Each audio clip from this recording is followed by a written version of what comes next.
Hey guys, Dr. Rob here today, and at my next whiteboard session, I'm going to teach you how you could test yourself for food allergies at home. Not with a lab kit, not with a blood test, nothing like that. Just with the things you have at your house, how can you do it? So here's how you do it. So first thing you do, we're going to be using your pulse. The rationale is your pulse rises when there is a sensitivity or problem in the body, when there's a stress in the body, okay? It's the first concept you have to have. Like if you have a fever, your pulse goes up. If you have an infection, your pulse goes up. If you're running away from something, your pulse goes up. So when there's a stressor in the body, your pulse goes up. So you take your pulse at different times during the day. You first take your pulse for 60 full seconds. Can't be 15 seconds and then multiply by 4. When you're doing this technique, you do it 60 seconds, you do it for 60 seconds before you get out of bed, as well as before each meal, as well as 30, 60, and 90 minutes after each meal, and then before you go to bed. Now, typically the lowest pulse you have is going to be the one that you take before you get out of bed.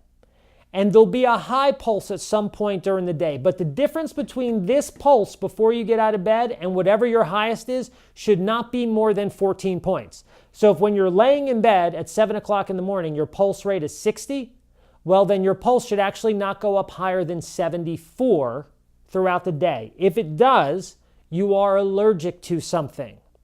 And what you typically do is you look at the meals that you ate and you go, if there's a meal you ate where your pulse, either at 30, 60, or 90 minutes after the meal, went up that more than 14 points, you're 100%, or I can't say 100%, there's a high probability that you are allergic to a food you're eating at that meal. So then what you have to do is break that down. Let's say you had at this meal yogurt, blue corn chips, and lima beans. So then the next day, you would have whatever you had today. All the other meals would stay the same, but at one meal, you would have just yogurt. And you would see what happens to your pulse. If there's no raise, then you can mark yogurt off the list. The following day, you would check just lima beans. If no pulse went up, okay, you're good. The third day, you check corn chips, your pulse rate shoots up. We know the allergic food is then corn. So that's basically how you do this. It's pretty easy to do. Another key is if at any point in time your pulse rate goes above 85, 30, 60, or 90 minutes after eating a food, you're sensitive to that food. So even if you woke up and your pulse rate was 74 at breakfast time, or not at breakfast, when you woke up in the morning before you got out of bed, it was 74. Well, if you eat a meal and after that meal, 30, 60, or 90 minutes, your pulse rate shoots up above 85, you're sensitive to a food in that particular meal. So then you just have to fine tune and figure out which food it is. And that's one of the ways to test. Now there's tons of different ways to test for food sensitivities. You have different blood tests like IgG studies, IgE studies, IgA studies. You have ALCAT testing. You have a variety of different ways, RAST testing, which is done through the skin.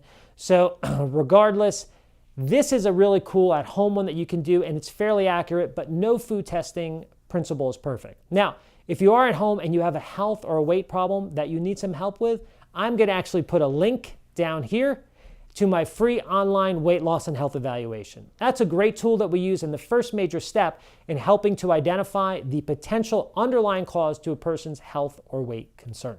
So if you need help, if you're struggling, please fill that out, and I am happy to help you. Got a great team over at my place. We've been in practice for over 20 years. I've worked with over 10,000 patients, so we've been doing this for a little while, and I'm happy to help you. So if you like this video, please like it. If you like me and want to see more, please subscribe to my channel. And I look forward to catching you at my next whiteboard session. And thank you for your time today. I appreciate your views and your moments.